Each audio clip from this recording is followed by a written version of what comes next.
নারী সংস্কার কমিশন বাতিল সহ 4 দফা দাবিতে চলছে হেফাজতের মহাসমাবেশ। সোহরাওয়ার্দী উদ্যানে সারা দেশের নেতাকর্মীদের ঢল। তাসলিমা নাসরিন যেই কালচারগুলো তাদের ভিতরে জারি করে দিয়ে গেছেন, আমাদের লক্ষ্য উদ্দেশ্য হচ্ছে ওই সমস্ত কালচারকে বাতিল করা। কোরআনের বিধানের বিপরীত বাংলাদেশে এটা হতে পারবে না। নারী অর্ধেক পাবে, পুরুষ দ্বিগুণ পাবে, কিন্তু অন্যান্য ক্ষেত্রে নারী অনেক জায়গায় বেশি পাবে। পুরুষদেরকে অগ্রাধিকার পিছনে ফেলে তারা অগ্রাধিকার উপরে নিতে চায়। সবার সহযোগিতায় নির্বাচন সম্ভব ফেব্রুয়ারি থেকে এপ্রিলে, জানালেন জামায়াতের আমির। নারী সংস্কার কমিশন বাতিল চায় দলটি। মতপার্থক্য থাকলেও জাতীয় স্বার্থে ছাড় দিতে হবে দলগুলোকেই, জাতীয়তাবাদী সমমনা জোটের সঙ্গে বৈঠকে জানালো ঐকমত্য কমিশন।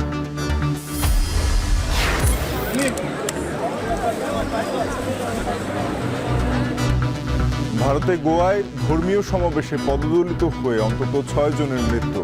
আহত অর্ধশতাধিক, ধারণ ক্ষমতার অতিরিক্ত ভিড়কে দায়ী করছে প্রশাসন।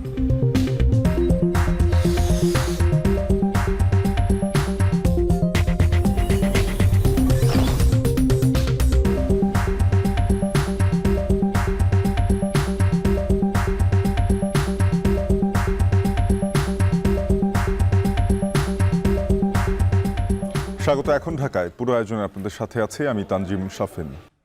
রাজধানীর সোহরাওয়ার্দী উদ্যানে হেফাজতে ইসলামের মহাসমাবেশে ঢল নেমেছে নেতাকর্মী ও সমর্থকদের। নারী সংস্কার কমিশন বাতিল সহ 4 দফা দাবিতে বক্তব্য রাখছেন শীর্ষ নেতারা। সেখানে আছেন সহকর্মী আজহার লিমন এবং রয়েছেন আরও সহকর্মীরা। আমরা শুরুতেই আজহার লিমনের কাছে যাব। আজহার, জানাবেন যে আজকে এই সমাবেশ থেকে নেতাকর্মী সমর্থকরা তাদের দাবির বিষয়ে কি বলছেন?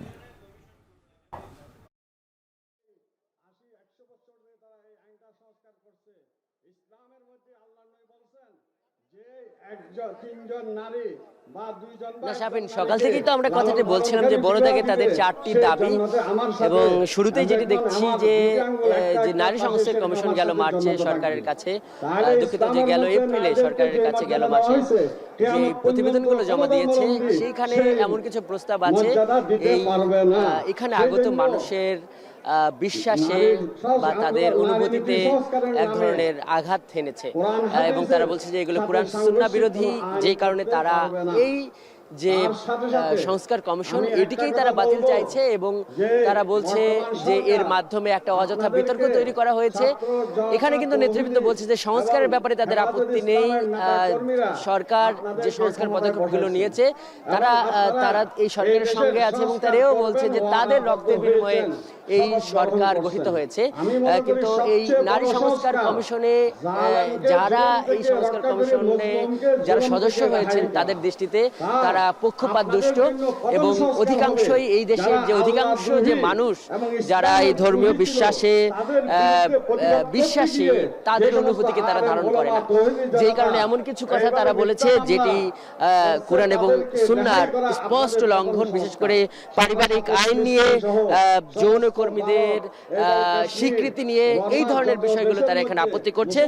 তাদের স্পষ্টভাবে তারা এটাই বলছে যে এই কমিশনই শুধু বাতিল করলে হবে না, প্রস্তাবও বাতিল করতে হবে। তারা তাদের মধ্যে থেকে আবার এও বলা হচ্ছে যে এর জন্য জাতির কাছে ক্ষমা চাইতে হবে। আমরা দেখলাম যে এখানে দৈনিক আমার দেশ পত্রিকার সম্পাদক মাহমুদুর রহমান উনিও বক্তৃতা করলেন, এনসিপির একজন শীর্ষ নেতা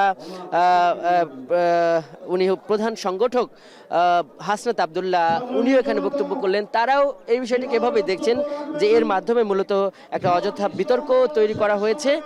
যে সংস্কারগুলো বেশি প্রয়োজনীয় সেই সংস্কারগুলোর দিকে মনোযোগ না দিয়ে অন্য কিছুতে মনোযোগ দেওয়া, অন্য কোনো বিতর্ক তৈরি করা, এটাই সরকারের কাজ নয়। মাহমুদুর রহমান এভাবে বলছিলেন। হাসনাত আব্দুল্লাহ এখানে বেশ জোরে সোরেই আসলে আওয়ামী লীগ নিষিদ্ধের কথা বললেন।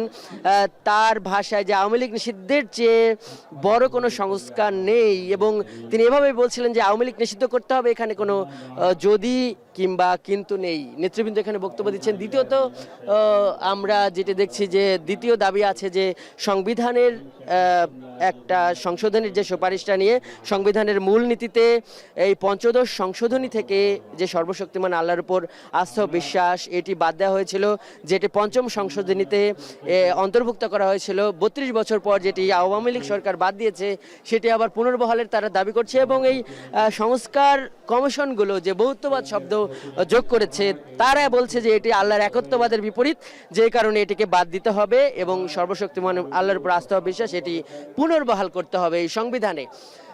এইটা একটা গেল। আর তৃতীয়ত আমরা দেখছি যে ফ্যাসিবাদ আমলে দায়েরকৃত মিথ্যা মামলা প্রত্যাহার, শাপলা সহ সকল গণহত্যার বিচার তারা দাবি করছে।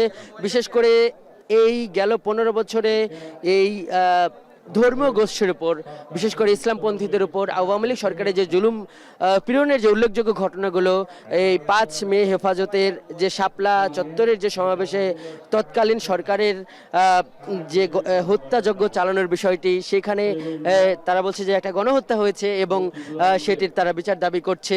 এরপরে নরেন্দ্র মোদীর আগমনকে কেন্দ্র করে সরকার যেভাবে এই ধর্মপন্থী মানুষদের প্রতিবাদে থামানোর জন্য গুলি চালিয়েছিল, সেটার তারা দাবি করছে এবং আলাদা আলাদা তদন্ত কমিশন গঠনের কথা বলছে। একই সঙ্গে তারা বলছে যে ওই সময়ে এই যারা ইসলামপন্থী মানুষ যারা রয়েছে, আলেম ওলামা যারা রয়েছে, তাদের উপর যে মিথ্যা মামলা দায়ের করা হয়েছে, এই সমস্ত মামলা প্রত্যাহার করতে হবে। এই মামলা প্রত্যাহারের ক্ষেত্রে কিন্তু তারা অন্যান্য রাজনৈতিক দলের পরিসংখ্যানও আনছে। তারা বলছে যে তারা দেখাচ্ছে যে বিভিন্ন রাজনৈতিক দলের মামলা তো প্রত্যাহার হচ্ছে। বিশেষ করে সরকার কিন্তু গেল মার্চে এই বিএনপির 6,000-এর বেশি রাজনৈতিক মামলা প্রত্যাহারের কিন্তু সিদ্ধান্ত নিয়েছে। তারা মনে করছে যে এই সরকার যদি এই মামলা প্রত্যাহারের উদ্যোগ এখন থেকে না নেয় এবং নির্বাচন যদি চলে আসে, এই তারা যে এক ধরনের নির্যাতনের তিমিরে রয়েছে, সেই তিমিরেই থেকে যাবে এবং এর জন্য তারা অবিলম্বে এটির কিন্তু প্রত্যাহার চাইছে। সবশেষ আমরা দেখছি যে ফিলিস্তিনে এবং ভারতে মুসলিম গণহত্যা ও নিপীড়নের মধ্যে দাবি তারা করেছে। ফিলিস্তিনে বর্বর ইসরায়েলি বাহিনী শতাব্দীর যে নিষ্ঠুর গণহত্যা চালিয়েছে, তার বিচার তার জন্য বাংলাদেশ সরকারের বলিষ্ঠ কণ্ঠস্বর তারা আশা করছে, একটা বলিষ্ঠ অবস্থান তারা আশা করছে। সেই সঙ্গে ভারতে ওয়াকফ আইন সহ প্রতিনিয়ত মুসলিম জনগোষ্ঠীর উপর যে নির্যাতন, সে ব্যাপারেও বাংলাদেশ যাতে সরব হয়, সে ব্যাপারেও বাংলাদেশের যেন স্পষ্ট একটা অবস্থান থাকে, এই দাবিগুলো তারা করছে। আমরা এই যে সমাবেশ, এই তপ্ত রোদ উপেক্ষা করে আমরা দেখছি যে সকাল থেকে তারা এই সমাবেশটিতে আসছে, সারা দেশ থেকে নেতাকর্মী আসছে এবং এই যে সমাবেশটিকে যা নির্বাচন সামনে রেখে যে ইসলামী দলগুলোর যে একটা ঐক্য কিংবা একটা জোট বা মোর্চা হওয়ার কথা চলছে, সেই প্রেক্ষাপটে এটির কিন্তু একটা রাজনৈতিক দিকও দেখা হচ্ছে। মনে করা হচ্ছে যে এই ইসলামী রাজনৈতিক শক্তিটির একটা শক্তি প্রদর্শনের একটা উপলক্ষ এটি, এবং এর একটা প্রস্তুতি তো আমরা গেল কয়েকদিন ধরে দেখছি। সারা দেশের মাদ্রাসা, মসজিদ, শিক্ষা প্রতিষ্ঠান, তৌহিদি জনতা, এইভাবে বিভিন্ন যারা এই বিশ্বাসী মানুষ রয়েছে, তারা এখানে আসার চেষ্টা করেছে। পুরো ঢাকা বিশ্ববিদ্যালয়ে অজস্র অনেক এখানে কিন্তু আমরা দেখছি যে অনেক সংখ্যা এখানে বাস রাখা হয়েছে। বাসে করে একদম টেকনাফ থেকে তেঁতুলিয়া, বিভিন্ন জেলা থেকে, বিভিন্ন উপজেলা থেকেও এখানে নেতৃবৃন্দরা এসেছেন। সময় যত গড়াচ্ছে এই দুপুরের সূর্যের তেজ কিন্তু তত বাড়ছে, কিন্তু এক ধরনের অভুক্ত থেকে এইখানের হেফাজতের নেতৃবৃন্দ, জাতীয় নেতৃবৃন্দ এখানে কি বক্তব্য দেয়, এখানকার যারা নেতৃবৃন্দ রয়েছে, এখানকার যারা এই আগত মানুষরা এই সমাবেশ কিন্তু সেটি শুনছে। এবং বলা যায় যে অন্যান্য সমাবেশের তুলনায় এখানে কিন্তু বেশ একটা শৃঙ্খলা আমরা দেখছি। এখানে খুব বেশি নিরাপত্তা এখানে যে বেষ্টনী সেটি কিন্তু করা হয়নি, কিন্তু তারপরও এখানে এই রোদের মধ্যেই এক ধরনের তৃষ্ণা নিয়ে কিন্তু এখানে মানুষেরা এই বক্তব্যগুলো শুনছে। তাদের সঙ্গেও আমরা কথা বলছি, তারাও বলছে যে এই যে সরকার, যে সরকারকে তারা মন দিয়ে সমর্থন করে এবং তাদের একটা দীর্ঘ ফ্যাসিবাদ বিরোধী লড়াইয়ে মাধ্যমে যে সরকার এসেছে, সেই সরকারের একটা কমিশন এর মাধ্যমে এই কোরআন এবং সুন্নাহ বিরোধী কোনো প্রস্তাবনা আসবে, এটিতে তারা আহত হয়েছেন, এটাই তারা বলতে চাইছে। একই সঙ্গে তারা যে রাজনৈতিক দল হিসাবে আওয়ামী লীগের বিচার এবং নিষিদ্ধেরও দাবি করছেন। এই সমাবেশটি এখানে চলছে। হেফাজতের নবগঠিত বা সবশেষ যে কমিটি, সেটিতে প্রায় 211 জনের একটা জাতীয় কমিটি আছে, সেই নেতৃবৃন্দ এখানে বক্তব্য করছেন এবং আমরা আশা করছি যে আর হয়তো কিছুক্ষণের মধ্যে এই জোহরের নামাজের আগেই হয়তো এই সমাবেশটি শেষ হয়ে যাবে এবং হেফাজতের যিনি আমির, তিনি এখানে এই আগত কর্মীদের আগত কর্মী সমর্থকদের উদ্দেশ্যে কিন্তু দিক নির্দেশনামূলক বক্তব্য দেবেন। আমরা দেখছি যে যেহেতু এই হেফাজতে ইসলাম এটি একই সঙ্গে একটি বলা যায় যে ইসলামপন্থীদের একটা মোর্চা, কিন্তু এইখানে কিন্তু এই ইসলাম বা এই ধর্মভিত্তিক অনেক রাজনৈতিক দলের নেতৃবৃন্দরা কিন্তু এখানে আছেন। তারা কিন্তু এই মঞ্চে আছেন এবং আমরা মামুনুল হককে দেখছি এবং অন্যান্য ইসলামী দলগুলোর নেতৃবৃন্দকে আমরা দেখছি, যেই কারণে অরাজনৈতিক এই যে অরাজনৈতিক এই যে প্ল্যাটফর্ম, এটি যে সব কিছু মিলিয়ে যে রাজনীতির বাইরে সেটিও বলা যাচ্ছে না এবং এর মাধ্যমে কিন্তু যেটি বলছিলাম যে একটা শক্তি প্রদর্শনেরও কিন্তু ক্ষমতা জানান দেওয়ার একটা উপলক্ষ কিন্তু এখানে আছে। এই সমাবেশ কিন্তু এই সরোদ উদ্যানের বাইরেও ছড়িয়ে গেছে। শাহবাগে আছেন আমাদের সহকর্মী গালিব ইবনে রিয়াজ, আমরা চলে যাচ্ছি তার কাছে। গালিব, ওইখানের পরিস্থিতি এখন কেমন দেখছেন? নেতাকর্মীরাই বা কি বলছেন? যেহেতু আমরা মুসলমান, যার কারণে পুরুষের জীবনযাপনের নীতিমালা, মহিলাদের জীবনযাপনের নীতিমালা আল্লাহ যেটা করে। শাহবাগ ঢাকা বিশ্ববিদ্যালয়ের টিএসসি থেকে দোয়েল চত্বর পর্যন্ত যে সড়কটি, সেই সড়কে মেট্রো রেল স্টেশনের ঠিক পাশেই, এবং এখানে আমরা বিপুল পরিমাণের মানুষকে এখানে দেখছি যে তারা এখানে অবস্থান করছেন এবং অনেকে এখন পর্যন্ত এদিক দিয়ে যে সোহরাওয়ার্দী উদ্যানে ঢোকার যে গেটগুলো রয়েছে সেই গেট দিয়ে তারা ঢুকছেন ভিতরে। এবং এখানে যারা অবস্থান করছেন তাদের মধ্যে অধিকাংশ মানুষের সাথে আমি কথা বলেছি, তারা বলেছেন যে তারা ঢাকার বাহির থেকে এখানে এসেছেন এবং গতকালকে তারা রওনা দিয়ে আজকে ভোরে তারা ঢাকায় উপস্থিত হয়েছেন এবং এই সমাবেশে তারা উপস্থিত হয়েছেন। এবং তাদের যে সব থেকে বড় যে দাবিটি, আপনি দাবিগুলোর বিষয়ে স্পষ্ট আকারে বলছিলেন, আমি তাদের সাথেও কথা বলেছি যে কি কি দাবি নিয়ে আজকে এই সমাবেশে তারা উপস্থিত হয়েছেন। সেখানে বড় মোটা দাগে যে দাবিটি তারা উপস্থাপন করতে চাচ্ছেন সেটি হচ্ছে যে গত এপ্রিল মাসে যে নারী সংস্কার কমিশন যে গঠন করা হয়েছিল, তারা যে সুপারিশগুলো প্রধান উপদেষ্টা বরাবর দিয়েছেন, সেই সুপারিশের কয়েকটি সুপারিশ নিয়ে তাদের ঘোর বিরোধিতা রয়েছে এবং যেখানে অনেকগুলো সুপারিশ সরাসরি কুরআন সুন্নাহ বিরোধী, সেগুলো তারা প্রত্যাহার চান। এবং শুধুমাত্র সেই সুপারিশগুলো প্রত্যাহার না, যে নারী সংস্কার কমিশন যেটি গঠন করা হয়েছে সেটিরও পুরোপুরি ভেঙে দিয়ে একটি নতুন সংস্কার কমিশন যেন গঠন করা হয়, সেই বিষয়টির দাবি তারা তুলছেন। এবং সেই সংস্কার কমিশনে যারা বাংলাদেশে যে মুসলমানদেরকে প্রতিনিধিত্ব করা, ইসলামকে প্রতিনিধিত্ব করা এরকম ব্যক্তিদেরকে যেন সেই সংস্কার কমিশনে রাখা হয়, সেই বিষয়টি তাদের দাবিতে তারা ফুটিয়ে তুলছেন।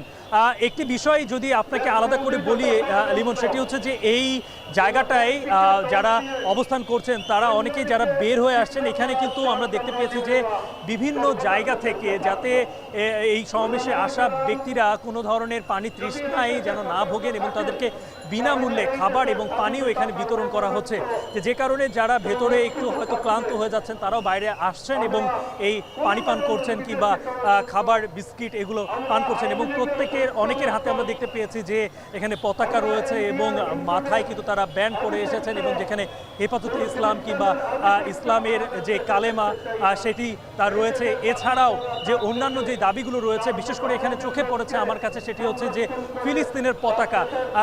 আজহার জানেন যে গত কয়েক বছর ধরে যে ইসরায়েলি আগ্রাসন ফিলিস্তিনে চলছে, বিশেষ করে গত কয়েক মাস ধরে সেই আগ্রাসনের তীব্রতা আরও বেড়েছে। যুদ্ধবিরতির পরে সেই আগ্রাসনের মাত্রা কিন্তু কয়েকগুণ বেড়ে যায় এবং বাংলাদেশে বিভিন্নভাবে আমরা দেখতে পেয়েছি যে এই ফিলিস্তিনিদের পক্ষে হয়ে ইসরায়েলের বিরুদ্ধে, আমেরিকার বিপক্ষে এই দেশের মানুষ বিক্ষোভ করেছে। আজকে হেফাজতে ইসলাম যেই 4 দফা দাবিতে এখানে বিক্ষোভ সমাবেশ করছে, তার মধ্যে অন্যতম একটি দাবি কিন্তু এই ফিলিস্তিনের আগ্রাসন বন্ধ করতে হবে এবং সেই সাথে ভারতে যে নতুন আইন, ওয়াকফ আইন যেটি করা হয়েছে, সেই আইনের বিরোধিতা এবং ভারতে মুসলিম বিদ্বেষী আইনের সাথে সাথে মুসলিমদের বিরুদ্ধে যে অন্যায় অত্যাচার হয় সেটিরও তারা বিরোধিতা করছে। যে কারণে এখানে প্রচুর মানুষের হাতে, হেফাজতের কর্মীদের হাতে আমরা দেখতে পেয়েছি যে ফিলিস্তিনের পতাকা তারা বহন করছে, এমনকি ফিলিস্তিনের পতাকা তারা মাথায়ও বেঁধেছে। এছাড়াও আমার চোখে এখানে যেটি পড়েছে সেটি হচ্ছে যে প্রচুর পরিমাণে কওমি মাদ্রাসার ছাত্ররা এখানে উপস্থিত হয়েছেন কারণ আপনি জানেন যে হেফাজতে ইসলাম 2010 সালে প্রতিষ্ঠিত হওয়া এই দলটি এই বাংলাদেশে তারা ইসলামী শাসনতন্ত্র প্রতিষ্ঠার কিন্তু চেষ্টা করছেন এবং এটি তাদের মূল দাবি। 2010 সালে তারা প্রতিষ্ঠিত হয় এবং সেখানে তাদের যে বড় যে বিষয়টি ছিল ওই পুরোটাই কিন্তু কওমি মাদ্রাসা ভিত্তিক, যে কারণে এখানে প্রচুর পরিমাণে মাদ্রাসার ছাত্র এবং শিক্ষকরা উপস্থিত হয়েছেন এবং সারা বাংলাদেশ থেকে তো বাসে করে আমরা দেখতে পেয়েছি যে প্রচুর বাসের সারি এই চারপাশে এই রাস্তা রয়েছে, যারা এই বাসে করে গত রাতে এখানে উপস্থিত হয়েছেন। আপনি দাবিগুলোর বিষয়ে বলছিলেন, এখানে উল্লেখযোগ্য আরও যে দাবিটি অধিকাংশের সাথে আমি কথা বলেছি সেটি হচ্ছে নারী সংস্কার নিয়ে যে কমিশন সেটি বিলুপ্তিত তারা চায়। এছাড়াও আরও যে দুটি দাবি রয়েছে তার মধ্যে অন্যতম দাবি হচ্ছে যে সংবিধানে আল্লাহর উপর পূর্ণ আস্থা এবং বিশ্বাস প্রতিষ্ঠিত হওয়ার জন্য বহুত্ববাদ যেটিকে সেটি পুরোপুরি বাদ দিয়ে আবারও পুনরায় যেটি সংবিধানে ছিল সেটিকে পুনর্বহাল যেন করা হয়, এই দাবিটি তারা উপস্থাপন করছে। আমরা দেখতে পাচ্ছি যে এখানে যে বাইরে যে মাইক রাখা হয়েছে সেই মাইকে কিন্তু কেন্দ্রীয় নেতারাও এই একই বক্তব্যগুলো তুলে ধরছেন এবং এখানকার যারা কর্মীরা রয়েছেন সেই কথাগুলোই তারা বলছেন যে কোনো মূল্য হোক যাতে এই অন্তর্বর্তী সরকার যেহেতু একটি অরাজনৈতিক সরকার, তাই এই অরাজনৈতিক সরকার যেই সংস্কারের পদক্ষেপ তারা নিয়েছে সেই পদক্ষেপে যেন অবশ্যই যে সংবিধানে এই বিষয়টি যেন অন্তর্ভুক্ত করা হয়, যেহেতু এই দেশের অধিকাংশ মানুষ মুসলিম এবং আল্লাহ এবং তার রাসূলের যে আইন সেই আইন তারা এই দেশে প্রতিষ্ঠিত করতে চায়। এছাড়াও আরও যে বিষয়টি তারা উল্লেখ করছেন সেটি হচ্ছে যে তাদের বিরুদ্ধে যে মামলা রয়েছে, কারণ আপনি দেখতে পাচ্ছেন যে ইতিমধ্যেই কিন্তু যে রাজনৈতিক মামলাগুলো ছিল সেই রাজনৈতিক বিভিন্ন দলের রাজনৈতিক মামলাগুলো কিন্তু প্রত্যাহার করা হচ্ছে, কিন্তু হেফাজতে ইসলামের যে 300টি মামলা তাদের আলেম ওলামাদের বিরুদ্ধে এবং কেন্দ্রীয় নেতাদের বিরুদ্ধে রয়েছে সেই মামলা প্রত্যাহারের বিষয়ে তারা তেমন কোনো পদক্ষেপ এই অন্তর্বর্তী সরকারের কাছ থেকে দেখছে না। তো এই বিষয়টি তারা উত্থাপন করেছেন এই 4 দাবির মধ্যে একটিতে যে কোনো মূল্যে হোক এই মামলা প্রত্যাহার করতে হবে। তাদের যেটি আশঙ্কা সেটি হচ্ছে পরবর্তীতে যদি কোনো রাজনৈতিক সরকার এই দেশে রাষ্ট্র পরিচালনা করার দায়িত্ব পায়, তখন যদি রাজনৈতিক কারণে তাদের মামলাগুলোকে জিয়ে রাখা হয় এবং এই মামলাগুলোর জন্য যদি তাদের আলেম ওলামাদের যদি আবারও যদি আদালতের প্রাঙ্গণে যেতে হয়, সেটি আসলে তাদের জন্য ন্যায় বিচার হবে না, অন্যায় হবে। তাই তারা এই অন্তর্বর্তী সরকারের কাছে এই দাবিটি তারা জানাচ্ছেন যে তাদের বিরুদ্ধে যে মামলাগুলো রয়েছে 300টি মামলা, এই 300টি মামলা অবিলম্বে এবং এই অন্তর্বর্তী সরকারের যে সময়কাল এই সময়কালের মধ্যে যেন প্রত্যাহার করা হয়। এছাড়াও যে বিষয়টি রয়েছে অন্যতম বড় যে বিষয় সেটি হচ্ছে 2013 সালে শাপলা চত্বরে যে গণহত্যা চলেছিল এবং এখানে তাদের যেই ভাই যাদেরকে হত্যা করা হয়েছে নির্বিচারে সেটি একটি গণহত্যা। এই গণহত্যায় যারা জড়িত, কারণ আপনি জানেন যে ইতিমধ্যে কিন্তু এই শাপলা চত্বরের ঘটনার কারণে প্রাক্তন প্রধানমন্ত্রী শেখ হাসিনাকে মূল আসামি করে ট্রাইব্যুনালে তারা অভিযোগ দায়ের করেছেন। তো সেই গণহত্যার বিচার এবং একই সাথে 2021 সালে যে মোদি আসার কারণে এখানে যে তারা যে বিক্ষোভ করেছিলেন সেই বিক্ষোভে একটি গণহত্যা চলে এবং 2024 জুলাই আগস্টের গণহত্যা, সব মিলিয়ে যতগুলো গণহত্যা চলেছে এই দেশে সেই গণহত্যার বিচার তারা চান অতিবিলম্বে। আর আজহার লিমন আমার আরেক সহকর্মী শাহাদাত অব্র, তিনি ইঞ্জিনিয়ারিং ইনস্টিটিউটের সামনে রয়েছেন এবং এই সমাবেশ তিনি চোখ রাখছেন। আমি তার সঙ্গে সরাসরি যুক্ত হতে চাই। শাহাদাত অব্র।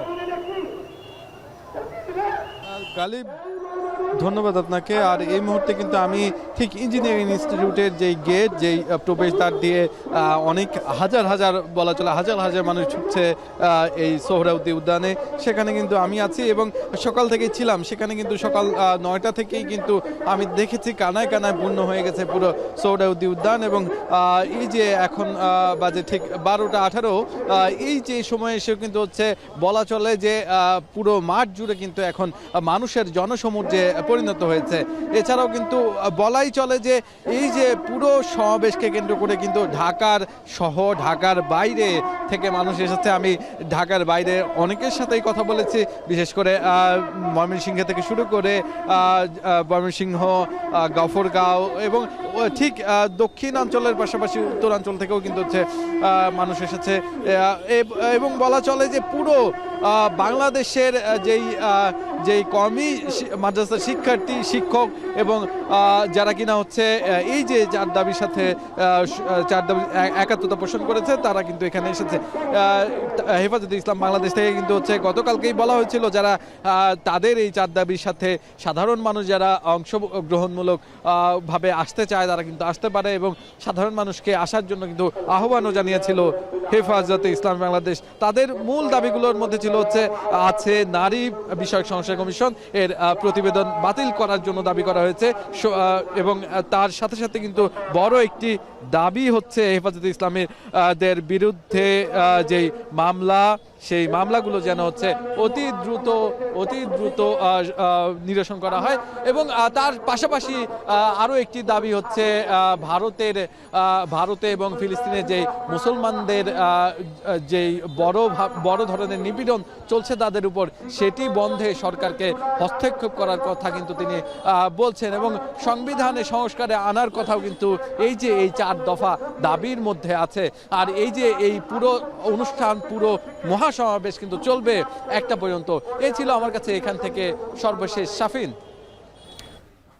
রাজধানীর সোহরাওয়ার্দী উদ্যানে হেফাজতে ইসলামের মহাসমাবেশ থেকে যুক্ত হয়েছিলেন সহকর্মী শাহাদাত অব্র। এর আগে যুক্ত ছিলেন গালিব ইবনে রিয়াজ এবং আজহার লিমন। আরএফএল ওয়াটার পাম্পের অটো থার্মাল টেকনোলজি, যা বেশি হিটে নষ্ট হয় না, শতভাগ মসৃণ, ব্রাশ ইম্পেলার নিশ্চিত করে অধিক পানির flow. RFL water pump on করলে পানির তুফান। সবাই সহযোগিতা করলে ফেব্রুয়ারি থেকে এপ্রিল মাস নির্বাচনের জন্য উপযুক্ত সময়, বললেন জামায়াতের আমির ডাক্তার শফিকুর রহমান। শনিবার সকালে জামায়াতে ইসলামীর জেলা ও মহানগরী আমির সম্মেলন শেষে বক্তব্যে কথা বলেন তিনি। বক্তব্যে তিনি বলেন, অবাধ, সুষ্ঠু, নিরপেক্ষ নির্বাচন চায় জামায়াতে ইসলামী, আর এজন্য দলটির পক্ষ থেকে সব ধরনের সহযোগিতা জারি থাকবে। এ সময় পিলখানা, হেফাজত ইসলাম, জুলাই আগস্ট সহ আওয়ামী লীগ কমপক্ষে 3টি গণহত্যা করেছে উল্লেখ করে আমির জানান, জাতির স্থিতিশীলতায় ভূমিকা রেখেছে জামায়াতে ইসলামী। জামায়াতের আমির আরও বলেন, দেশে অস্থিরতা বিরাজ করলে আমরা সবাই ক্ষতিগ্রস্ত হব। 15 বছরের লুটপাট, অন্যায়ের জন্য আওয়ামী লীগের বিচার করতে হবে এবং এই দাবি অব্যাহত থাকবে বলে জানান ডাক্তার শফিকুর রহমান।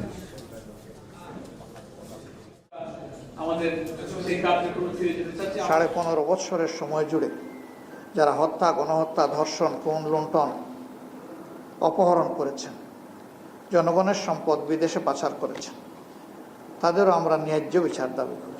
যদি অংশীজনেরা সবাই সেরকম সহযোগিতা করে, আমরা মনে করি সরকারের ঘোষিত সময়ের ভিতরে সংস্কার সাধন করে নির্বাচন সম্ভব। এর জন্য 2টি সময়কে আমরা উপযুক্ত মনে করি। একটি হচ্ছে ফেব্রুয়ারি মাস রোজা শুরু হওয়ার আগে, আরেকটি হচ্ছে যদি কোনো কারণে এই সময়ের ভিতরে সংস্কারগুলো এবং বিচারের দৃশ্যমান প্রক্রিয়া জনমনে আস্থা সৃষ্টির পর্যায়ে না আসে, তাহলে ম্যাক্সিমাম এপ্রিল পার হওয়া উচিত নয়। দেখছেন এখন ঢাকা। একটা বিরতি নিচ্ছি, ফিরছি কিছুক্ষণের মধ্যে, সাথেই থাকুন।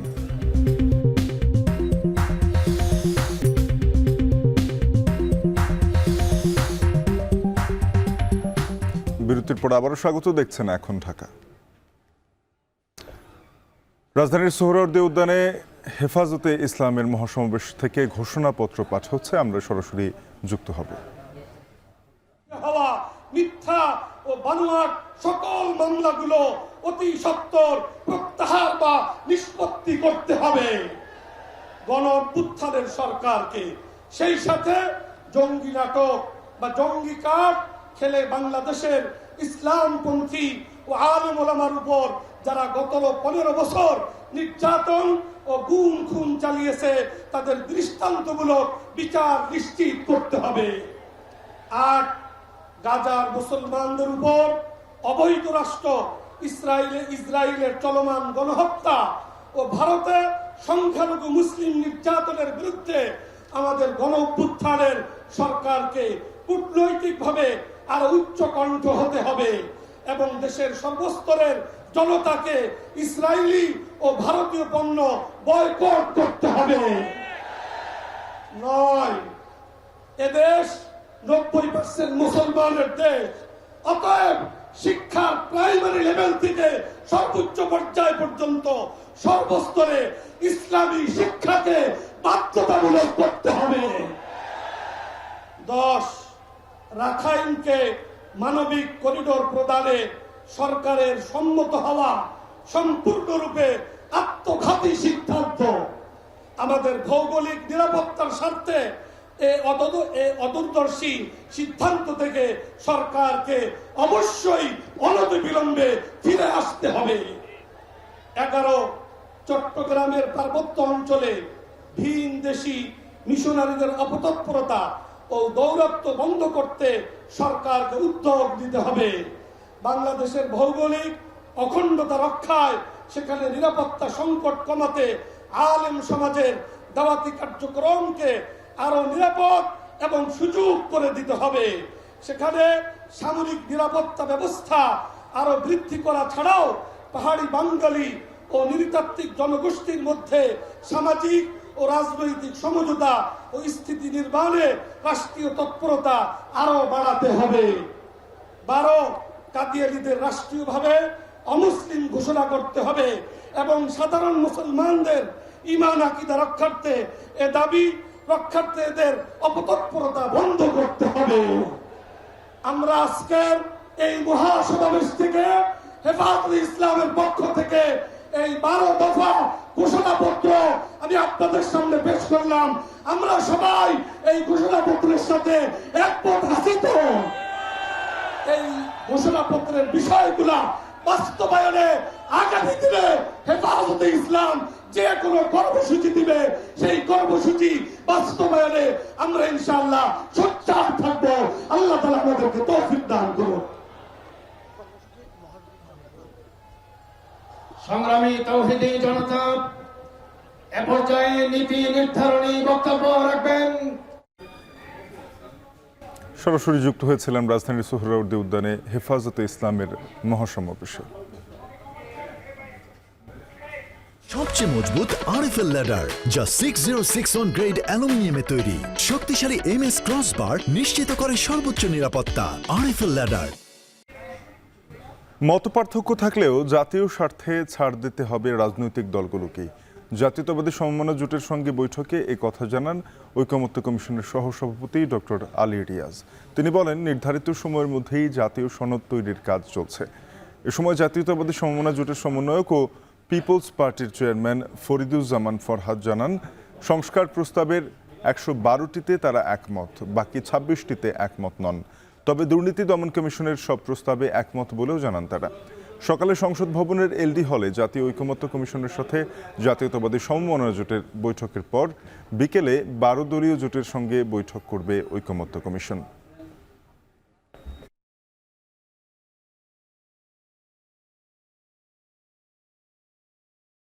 এদেশে আবার একটা পূর্ণ গণতন্ত্র প্রতিষ্ঠিত হয়, মানুষ যাতে ভোট দিতে পারে, যার ভোট সে নিজে দিতে পারে এবং জনগণের ভোটের মাধ্যমে একটা প্রতিষ্ঠিত সরকার এসে এদেশের গণতন্ত্র মানুষ ভোট সরকার গঠন করতে পারে, তার জন্য আমরা সম্পূর্ণ চেষ্টা করছি। জাতীয় স্বার্থে রাষ্ট্র পুনর্গঠনের প্রশ্নে গণতান্ত্রিক ব্যবস্থা প্রতিষ্ঠার জন্যে প্রত্যেকেই যার যার অবস্থান থেকে যেমন কথা বলবেন, প্রত্যেকটি দল জোট তাদের অবস্থানের কিছুটা ছাড় দিতেও প্রস্তুত থাকবেন।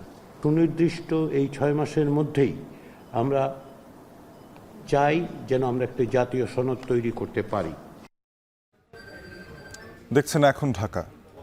জাতীয় সংসদ ভবনের এলডি হলে জাতীয় ঐকমত্য কমিশনের সঙ্গে বৈঠক করেছে জাতীয়তাবাদী সমমনা জোট। সেখানে আছেন সহকর্মী রাব্বি হোসেন, আরও জানবো তার কাছ থেকে। রাব্বি, জাতীয়তাবাদী সমমনা জোট সংস্কার প্রস্তাব নিয়ে কি কি সুপারিশ করেছে? তারা 122টি সংস্কার প্রস্তাবের সাথে একমত হয়েছে, যেগুলোতে একমত হয়নি সেই প্রস্তাবগুলোর মধ্যে কি কি আছে জানাবেন। শাফিন, আজকে সকালেই শুরু হয়েছে জাতীয় ঐকমত্য কমিশনের সঙ্গে সমমনা যারা জাতীয়তাবাদী সমমনা জোটের যে বৈঠক সেটি এখনো চলছে এবং এই আজকে এই জাতীয়তাবাদী সমমনা জোটের নেতৃত্ব দিচ্ছেন ন্যাশনাল পিপলস পার্টির চেয়ারম্যান ফরিদুজ্জামান ফরহাদ।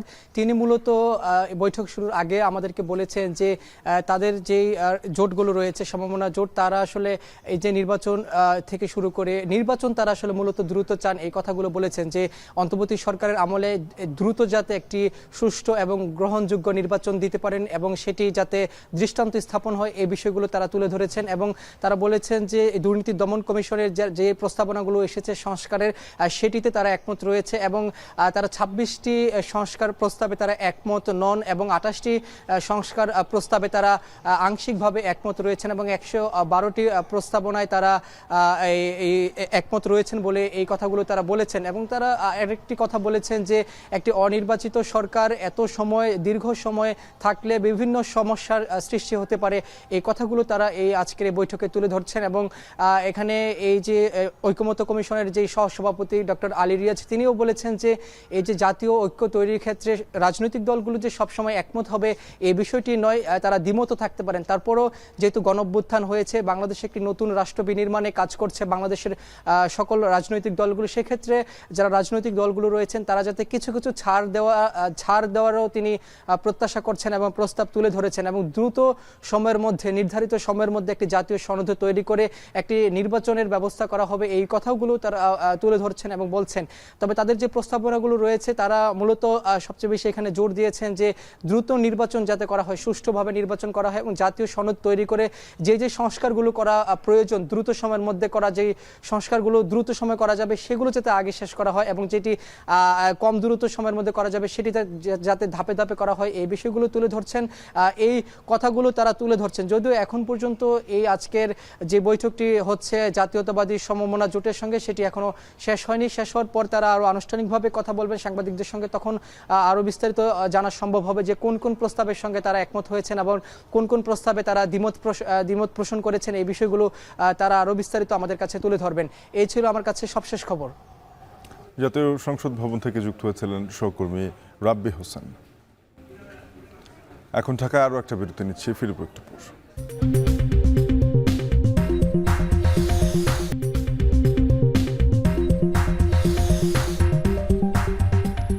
ফিরলাম বিরতির পর, দেখছেন এখন ঢাকা। এবারে দেশের বাইরের খবর। হঠাৎ বৈদ্যুতিক শক আর ভিড়ের মধ্যে আতঙ্কে হঠাৎ তাড়াহুড়ো, কিছু বুঝে ওঠার আগেই মানুষের পায়ের নিচে পিষ্ট হয়ে ভারতের গোয়ায় ধর্মীয় সমাবেশে প্রাণ গেল 6 জনের। গুরুতর আহত হয়ে হাসপাতালে ভর্তি হয়েছেন আরও অন্তত অর্ধশতাধিক। এই ঘটনায় শোক জানিয়েছেন ভারতের প্রধানমন্ত্রী ও বিরোধী দলের নেতা। বিস্তারিত জানাচ্ছেন নুজহাত কামাল। চলছিল অগ্নিদিব্যের মতো ধর্মীয় আচার, যেখানে দেবীর আশীর্বাদ প্রাপ্তির আশায় জ্বলন্ত কয়লার উপর দিয়ে হেঁটে যাচ্ছিলেন ধর্মপ্রাণ সনাতনরা। এমন সময়ই হঠাৎ ছোটাছুটি। শনিবার ভোররাতে কিছু বুঝে ওঠার আগেই আতঙ্ক ছড়িয়ে পড়ে ভিড়ের মাঝে থাকা হাজারো মানুষের মধ্যে। ভারতের পশ্চিম উপকূলীয় রাজ্য গোয়ার শিরগাঁও গ্রামে লাইরাই দেবীযাত্রার বিশাল ধর্মীয় সমাবেশে শুক্রবার যোগ দেন লাখো মানুষ। মহারাষ্ট্র, কর্ণাটক থেকে শুরু করে দূর দূরান্তের মানুষ উপস্থিত ছিলেন বার্ষিক এ আয়োজনে। দুর্ঘটনার কারণ খতিয়ে দেখছে প্রশাসন। প্রত্যক্ষদর্শীরা বলছেন, তীব্র ভিড় থেকে হঠাৎ হাজারো মানুষ বেরিয়ে যাওয়ার চেষ্টা করলে সৃষ্টি হয় তুমুল বিশৃঙ্খলা।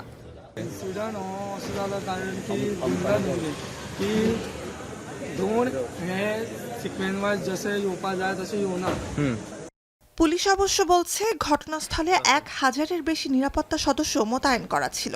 এমনকি ড্রোন দিয়ে ভিড়ের মধ্যে পরিস্থিতি পর্যবেক্ষণ করা হচ্ছিল।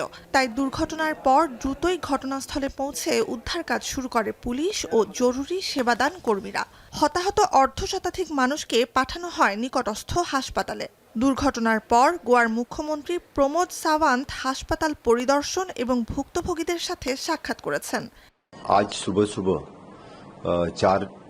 4 से 5 बजे तक जो स्टैम्पेड हुआ, उस स्टैम्पेड में 6 लोगों की डेथ हो गई। अप्रॉक्सीमेटली 50 लोगों से ज़्यादा लोग इंजर्ड हो गए। मुझे 5 बजे खबर मिलते ही मैं खुद होके वहाँ से निकला हमारे पूरे पुलिस साइड पे थे, पुलिस पूरे कंट्रोल ले चुके थे एक्चुअली। মুখ্যমন্ত্রী আরও জানান, হঠাৎ কোনো বৈদ্যুতিক শক থেকে ভিড়ের মধ্যে আতঙ্ক ছড়ায়। এ ঘটনায় সামাজিক যোগাযোগ মাধ্যমে শোক জানিয়েছেন ভারতের প্রধানমন্ত্রী নরেন্দ্র মোদী এবং বিরোধী দলীয় নেতা রাহুল গান্ধী সহ অনেকে। গোয়ার উত্তরাঞ্চলীয় গ্রাম শিরগাঁওয়ে প্রতি বছর উদযাপিত হয় লাইরাই দেবীযাত্রা। হিন্দু ধর্মে প্রচলিত বিশ্বাসে দেবী পার্বতীর অবতার এবং গোয়ান লোকগাথার 7 বোন ও দেবীর একজন লাইরাই। ছন্দে ছন্দে ঢোল পিটিয়ে ভক্তিমূলক জপ আর অগ্নিকুণ্ডের উপর দিয়ে হাঁটা সহ নানা ব্যতিক্রমী ও প্রাণবন্ত আচার অনুষ্ঠানের মাধ্যমে দেবী লাইরাইয়ের আশীর্বাদ ধন্য হতে চান ভক্তরা। নুজহাত কামাল, এখন বিশ্ব। কাজ হোক যাই সাথে এক্সপার্ট চাই, না টাইট লুজ যদি করতে হয় তবে এক্সপার্ট টুলস এই নিশ্চিত জয়। এক্সপার্ট হার্ডওয়্যার টুলস, সকল কাজের এক্সপার্ট সমাধান। 7,000-এর বেশি কেন্দ্রে নিজেদের পরবর্তী নেতা বেছে নিতে ভোট দিচ্ছেন অস্ট্রেলিয়ানরা, যেখানে মূল প্রতিদ্বন্দ্বিতা হচ্ছে ক্ষমতাসীন লেবার পার্টি ও বিরোধী লিবারেল জোটের মধ্যে। প্রায় 2 কোটি ভোটারের মধ্যে আগাম ভোট গ্রহণে ব্যালটে মত দিয়েছেন 85 লাখ নাগরিক। জরিপের ফল বলছে অ্যান্থনি আলবানিজের টানা 2 মেয়াদে সরকার গঠনের সম্ভাবনা থাকলেও একক সংখ্যাগরিষ্ঠতা অনিশ্চিত। নাফিয়া আরমান মনোনয়নের প্রতিবেদন। অ্যান্থনি অ্যালবানিজের দ্বিতীয় মেয়াদে ক্ষমতা গ্রহণ নাকি পিটার ডুটনের ইতিহাস তৈরি, কি হতে যাচ্ছে অস্ট্রেলিয়ায় তা জানতে অপেক্ষা করতে হবে আর মাত্র কয়েক ঘন্টা। তাসমান পারের দেশটির নেতা নির্ধারণে চলছে ফেডারেল নির্বাচনের ভোট গ্রহণ। পার্লামেন্টের নিম্নকক্ষ হাউস অব রিপ্রেজেন্টেটিভের 150 জন ও উচ্চকক্ষ সিনেটের 40 জন প্রতিনিধিকে বেছে নেওয়া হবে এবারের নির্বাচনে। স্থানীয় সময় সকাল 8টা থেকে 7,000-এর বেশি কেন্দ্রে ব্যালটে মত দিচ্ছেন ভোটাররা। 1924 সাল থেকে অস্ট্রেলিয়ার নাগরিকদের জন্য বাধ্যতামূলক করা হয় ভোটদান, অন্যথায় গুনতে হয় $13 জরিমানা। তাই দেশটির ফেডারেল নির্বাচনে কখনোই ভোটার উপস্থিতির হার 90% নিচে নামেনি। এবারের নির্বাচনে মোট ভোটার 1,81 লাখ। ইতোমধ্যে প্রায় অর্ধেক বা 85 লাখের বেশি ভোটার ব্যালটে মত দিয়েছেন। জনমত জরিপ বলছে টানা দ্বিতীয়বারের মতো সরকার গঠন করতে পারেন অ্যান্থনি অ্যালবানিজ, যদিও একক সংখ্যাগরিষ্ঠতা পাবার সম্ভাবনা কম। এবারের নির্বাচনে প্রাধান্য পাচ্ছে জীবনযাত্রার ব্যয়, মূল্যস্ফীতি, আবাসন ও জ্বালানির মতো নানা অর্থনৈতিক ইস্যু। পাশাপাশি ডোনাল্ড ট্রাম্পের আগ্রাসী শুল্কারোপও ভাবাচ্ছে অস্ট্রেলিয়ানদের। 1.5 লক্ষ সরকারি কর্মী ছাঁটাইয়ের পাশাপাশি স্থায়ী অভিবাসন 25% কমানোর ঘোষণায় কিছুটা ব্যাকফুটে লিবারেল জোট। আগ্রাসী নীতির কারণে বিরোধী দলের নেতা পিটার ডুটনের তুলনা হচ্ছে মার্কিন প্রেসিডেন্ট ডোনাল্ড ট্রাম্পের সঙ্গে।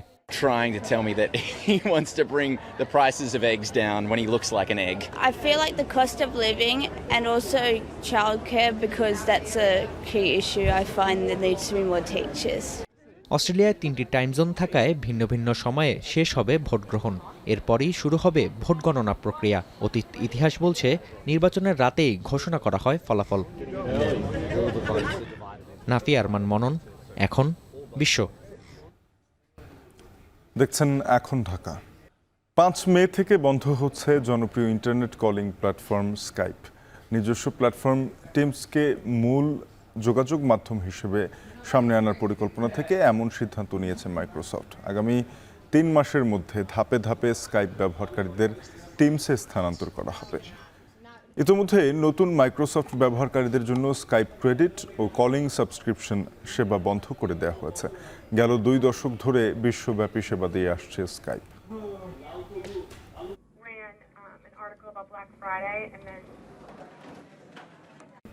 এখন ঢাকা নিচ্ছে আরও একটা বিরতি, ফিরব একটু পর।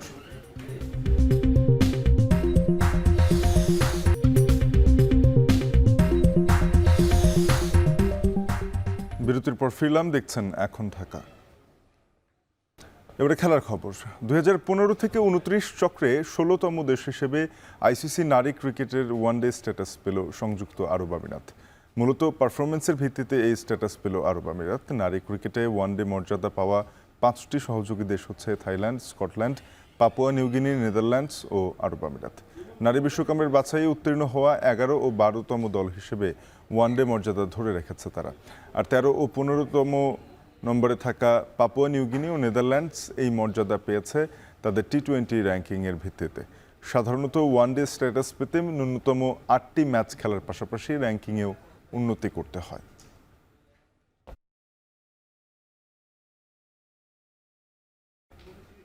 দেখছেন এখন ঢাকা। এশিয়ান কাবাডি চ্যাম্পিয়নশিপে ব্রোঞ্জ পদক জয়ে ক্রীড়া মন্ত্রণালয় ঘোষিত পুরস্কারের অর্থ এনএসসির হস্তান্তর করার আগে পেয়ে গেছেন বলে দাবি করেছেন ফেডারেশনের সাধারণ সম্পাদক। তবে কোচ ও খেলোয়াড়রা জানিয়েছেন এখনও টাকা পৌঁছে পাননি তারা। এদিকে কাবাডি বিশ্বকাপের আগে নারীদের উন্নত মানের প্রশিক্ষণও যেন শুভঙ্করের ফাঁকি। বিস্তারিত আরও জানাবেন শরীফ রওশন। এবং ওই টাকা থেকে মানে ওনারা দিয়েছেনই টাকাটা আমাদেরকে ওদের ক্যাম্পিংয়ে খরচ করার জন্য। এই টোটাল টাকাটাই ওনাদের যে নেপালে গেল বা যাচ্ছে এখনো যে খরচ হচ্ছে এখান থেকেই হচ্ছে খেলোয়াড়দের নিয়ে উন্নয়ন করার জন্য। সেক্ষেত্রে আমরা খেলোয়াড়রা এখনো পর্যন্ত পাইনি। আমাদের নারী কাবাডি দলের প্রশিক্ষণের অর্থ নিয়ে ধোঁয়াশা। ফেডারেশনের সাধারণ সম্পাদক টাকা ব্যয়ের কথা বললেও এখনও সে টাকার বিষয়ে কিছুই জানে না খেলোয়াড় থেকে কোচ কেউই। মার্চে ইরানে এশিয়ান নারী কাবাডি চ্যাম্পিয়নশিপে ব্রোঞ্জ পদক জয়ে বাংলাদেশ দলকে 25 লাখ টাকা পুরস্কার দেয় যুব এবং ক্রীড়া মন্ত্রণালয়। মূলত নারীদের উন্নত প্রশিক্ষণের জন্যই এই অর্থ দেয় মন্ত্রণালয়। তবে খেলোয়াড়দের সঙ্গে ফেডারেশনের সাধারণ সম্পাদকের কথায় এমন গরমিল থাকায় সত্যতার খোঁজে এনএসসির দুয়ারে করা। তবে ফোনের ওপারের জবাব শুনে আকাশ থেকে পড়ার মতো অবস্থা। ফেডারেশনকে সে অর্থ এখনো বুঝিয়েই দেয়নি জাতীয় ক্রীড়া পরিষদ। এখনো হয়নি, এটা অর্থ মন্ত্রণালয় থেকে ছাড়টা পেয়েছি আমরা। আগামী রবি সোমবার এটা পেয়ে ফেডারেশন সেটা ডিস্ট্রিবিউট করবে, প্লেয়ারদেরকেও দিবে বা কোচ ইনক্লুড করে, এটা তারা সিদ্ধান্ত নেবে। ফেডারেশনের সাধারণ সম্পাদকের এমন কাণ্ডের কোনো সদুত্তর মেলেনি। সঙ্গে যোগ হয়েছে নানান প্রশ্ন। কাবাডি বিশ্বকাপের জন্য নারীদের হাতে 1 মাসের মতো সময় থাকলেও জীর্ণ শীর্ণ এমন জায়গায় জিম সুইমিং এর সুযোগ সুবিধা ছাড়াই নিতে হচ্ছে প্রস্তুতি। তাতে কতটা প্রস্তুতি নিতে পারছেন খেলোয়াড়রা? শুধু বাংলাদেশে ক্যাম্প করলে চলবে না, আমাদের ক্যাম্পটা আসলে দেশের বাইরে করানো উচিত। 2 মাস 3 মাস বা প্র্যাকটিস ম্যাচ আমাদের খেলতেই হবে, এটার কোনো বিকল্প নাই। চেষ্টা করতেছি যে না, মেয়েরা ভালো করবে, আমাদের আসলে প্র্যাকটিস ম্যাচে আরও দরকার আছে। যে কয়টা দিন আছে, হয়তো 1 মাস আছে সামথিং, তো আমরা এই কদিনে যদি ফিটনেসটা কভার করতে পারি তো আমরা ভালো একটা রেজাল্ট করতে পারবো আশা করি। আমাদের জিম আর সুইমিং করলে হয়তো আমরা আরও বেশি একটু ডেভেলপমেন্ট করতাম। এমনকি নারী কাবাডিকে এগিয়ে নিতে নেই শক্তিশালী কোনো পাইপলাইনও। দীর্ঘদিন ধরে হয় না জাতীয় প্রতিযোগিতাও।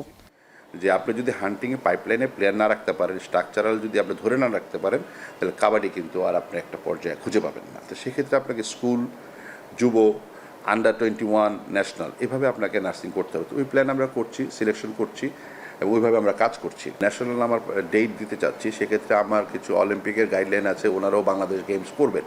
তো ওনাদের টাইমটা দেখে আমরা একটা সেট করব, তখন আমাদের ন্যাশনালটা করা দরকার, আমরা এটা করব। স্কুল পর্যায়ে থেকে মেয়েদের কাবাডিটা উঠে আসে বা ছেলেদের, তাহলে দেখবেন অনেক প্লেয়াররাই ইন্ডিয়াতে যেমন আপনার 4 বছরের বাচ্চাও কাবাডি খেলে। ওরা দেখে যে সিনিয়ররা যখন চলে আসছে ওরাও ওদের দেখে দেখে শিখে।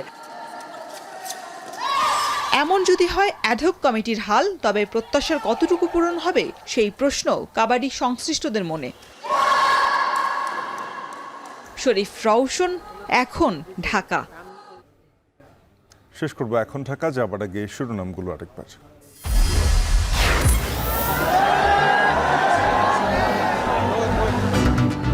ধর্মপ্রাণ নারীদের নিয়ে নতুন কমিশন চায় হেফাজত। সোহরাওয়ার্দীর মহাসমাবেশে ঘোষণাপত্র পেশ। বিচারের আগে আওয়ামী লীগের সব কার্যক্রম নিষিদ্ধের দাবি। নারী সমাজের প্রতিনিধিদের অন্তর্ভুক্ত করে নতুন কমিশন গঠন করতে হবে। সবার সহযোগিতায় নির্বাচন সম্ভব ফেব্রুয়ারি থেকে এপ্রিলে, জানালেন জামায়াতের আমির। নারী সংস্কার কমিশন বাতিল চায় দলটি। মতপার্থক্য থাকলেও জাতীয় স্বার্থে ছাড় দিতে হবে দলগুলোকেই, জাতীয়তাবাদী সমমনা জোটের সঙ্গে বৈঠকে জানালো ঐকমত্য কমিশন।